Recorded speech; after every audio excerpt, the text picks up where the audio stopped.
Welcome to the 24th episode of the Mayor's Mixtape. I'm Haley Sue Robinson, Director of Public Affairs for the City of Pueblo. City of Pueblo Mayor Heather Graham. And you can find us on YouTube, Buzzsprout, Spotify, Apple. You also can watch a replay on local channel 17. Wherever you get your podcasts, like, share, subscribe. And if you want to suggest a topic or ask a question, you can email us, mayor@pueblo.us. Speaking of questions, we got a question from one of the listeners. Mayor, should Pueblo have a dump closer to the east side, Belmont, and Blend? With more growth comes more trash, and there's no dump on that side of town. I think that with the current landfill that we have off the Beulah Highway, we have additional capacity that the city is currently the owner of, and we've been working with the owner of the rest of the property maybe to sell our portion. Oh, okay. In order for them if they get to that capacity point. But for right now, the city dump is... It's sufficient for our needs. It's sufficient for our needs currently. Okay.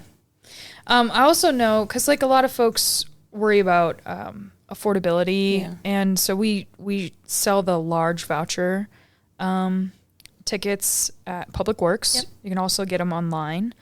But that's also part of the reason why you and Councilor Martinez started the Team Up to clean up the twice annual event. Yeah. Just because a lot of folks are like... So expensive.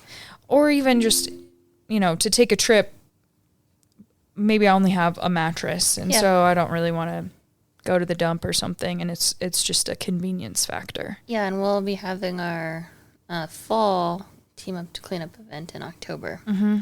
I don't know if we've set the date. We have not set the date yet, but it's normally October, and two sites, the one at CSU Pueblo and the one at the Colorado State Fair, and I think that's a big convenience for a lot of people. A lot of people love it. So cool. Good question.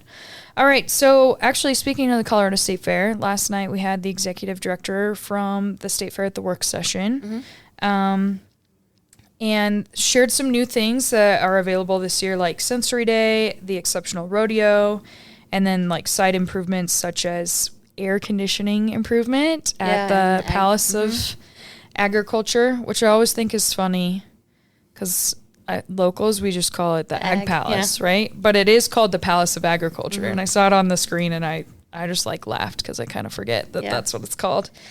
And then they also did a asphalt resurface of the Kids Carnival area. So those are some exciting things coming. Mayor, I know you're a big fan of the Colorado State Fair. What are you looking forward to most this year? The food. Yeah. Yeah. I like to go out and have the carnival food and the rodeo. That's always fun too. That is really fun. Yeah. And there's a couple opportunities for rodeo. I think it's like the first 5 nights. Yeah, I think so too. The rodeo series. Yeah. Yeah, so it's a lot of fun. But I'm looking forward to the state fair. Actually, hopefully next week or in the coming weeks, we're going to talk a little bit more about what the city does for the state fair and prep for that. Well, I can tell you that we're bringing trash cans, dumpsters around, street sweepers. Yeah. Something that we've been doing for the last couple of years and seems to help with the trash. I know the neighbors really appreciate the extra dumpsters. Yep. That's one thing that folks complain about year after year is people leave and then they just throw their trash in the street and say, well, I had fun at the fair. Someone else can clean it up. So I think that's been a huge help for sure. Yeah. I also like going to the fair on the last day of the fair last year too. Last year I went to help the city sales tax division collect the city sales tax on all the goods and foods that were sold, and it was interesting to see the process and how that plays out and how hard the staff works to be able to collect and get the amounts right for all of the vendors in the fair. So it brings a large dollar amount sales tax wise into the city, and so we're super appreciative of that. Well, in the sales tax division, they actually do a lot of prep work ahead of time. They work really hard that last day for collection, but they go out and meet with each of the vendors. Make sure they're licensed. I know they work hand in hand also with the food inspectors from the health department. So there's a lot of prep regional work. buildings, so they go out and inspect all the electrical and all the generators for each of the vendors that are set up. So it's quite the push for all government involved. Cool. Very exciting. Well, the theme for this year is growing the tradition. So don't forget to get your tickets or plan to attend your favorite event. There's some pretty good lineups. I know I'm going to go see Fluffy. I'm excited for that. But the State Fair's in town August 22nd through September 1st. So we're excited for that. Mayor, another thing that we talked about last night for the work session was the wastewater improvement proposal at the St. Charles Industrial Park. Mm-hmm. We heard from Economic Development Partners, PEDCO, and their request for wastewater infrastructure improvements. Can you kind of walk us through what this proposal looks like or Sure. potential? So in the southern end of town, there is a need for infrastructure, wastewater improvements that are going to be a pretty hefty price. We heard the number 16 to 17 million last night for could be specific projects going in, could just be residential and commercial users down the line. And so PEDCO came to City Council to ask to push forward an initiative to be able to use half-cent sales tax dollars to put this infrastructure in to help grow the St. Charles Industrial Park for possibly prospects that we're working with right now, or maybe down the line for residential development or commercial development. There were some good questions by City Council.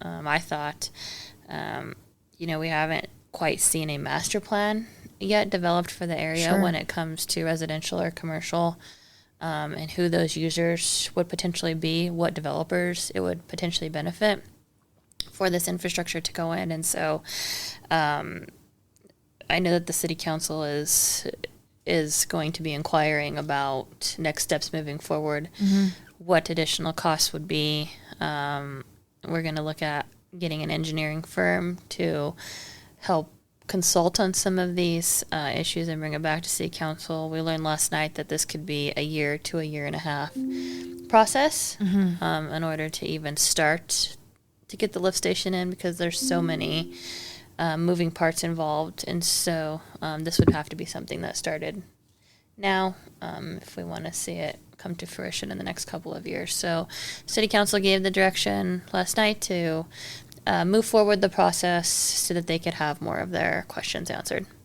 So do we think we'll probably see additional work session presentations for this, or? I think first you'll see an ordinance come through about hiring a consulting firm or an engineer firm to come in and lay out what the exact cost and needs are going to be. But I'm not really sure how they do that when they don't know exactly what you're upsizing a lift station for. We don't know how many houses. We don't know what kind of commercial real estate. If this is a prospect of PEDCOs, we don't know what their max user rate could be with all of their phases. And so I think that there's a lot of questions up in the air. So I assume that we'll have several work sessions moving forward on this topic.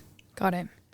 I also know there were a lot of questions for our director of wastewater, Andrew Ahrens, last night. And one of the things she mentioned was when wastewater improvement takes place, then we have to consider things like permitting and then going potentially into a design phase to expand the plant. Can you explain maybe where those dollars would come from to expand the plant, or what that looks like? So right now our plant sits at about 60%. If we were to bring in a large user or several large users, we would hit that 80% threshold, in which we would need to be in design phase to upgrade the size of our wastewater plant. And upgrading of the plant could be upwards of $20 million for the clarifiers that would need to be put into place. Those costs would be paid by the ratepayers. So if you remember, I think last year City Council, there was a request, there was a study that was done that said that we needed to increase our rates, our wastewater fees and City Council voted that down. Sure. So at this time, we're not collecting those additional rates in order to maximize our plant if we needed to. So that would have to be another topic and conversation that would have to be brought back to City Council. Because wastewater is an enterprise, so those fees that are collected, we see it on our water bill, and also like lots of folks get really confused of, hey, my water bill is so high, and so then they call us, but that's with Pueblo Water. But then wastewater fees are collected with the water bill, and so there's sometimes confusion of, why are you guys charging me so much money? Yeah, because it's a couple different entities on that. Yeah, exactly. Yeah, so okay, I think that this is a much larger topic, and it's going to take a lot of discussion moving forward. It just seems like there needs to be further clarification of how the growth progresses or how we want to approach it. And, you know, when we're specifically talking about this, we're looking at a prospect that could be a large users, right? So when we are talking about growth, I heard that a lot last night,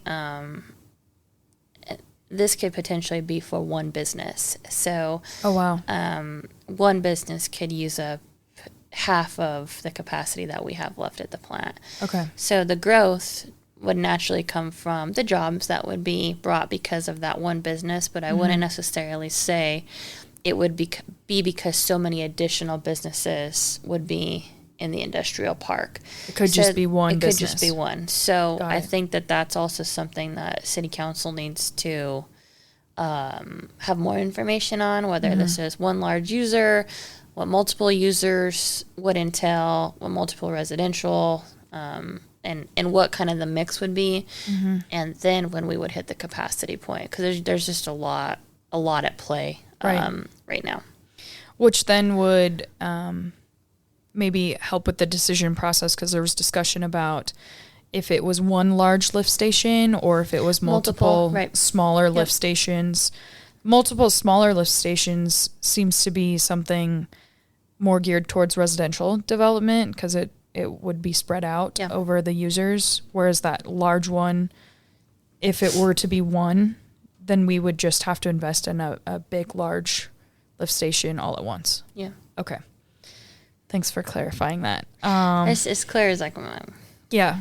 Well, I mean, I will say, I felt like Andrea did a really good job of, sometimes she gets a little over my head, and I have to say, Andrea, remember, it's just me. So I gotta explain it to other. She did a great job last night. Yeah. So I felt like it was enough in layman's terms for the rest of us. Yeah. And I didn't actually mean to make a pun about clarifying, but then I realized, like, we were talking about clarifiers at the wastewater department. So yeah, I'll have to give that one to Andrea. Yeah. a new one she can use. We also heard from our county treasurer last night about property tax.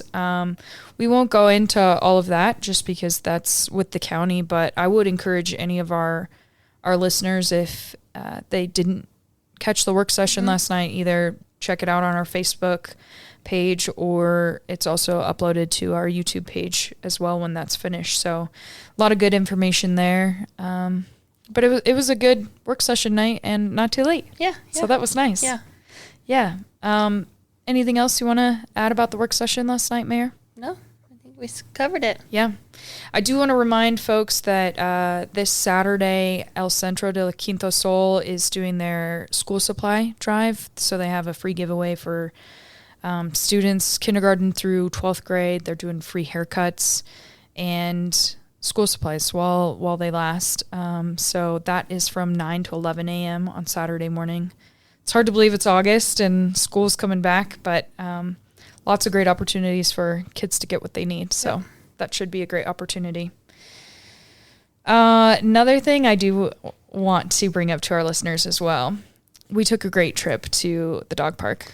We did, yes. Yes. So if you haven't seen the video on the mayor's Facebook page, we put a little GoPro on Lucy, the first dog. Yep. Had some fun at City Park Dog Park, and it's also on our Instagram page. So if you haven't seen that, it's pretty entertaining. And then stay tuned for the dogs.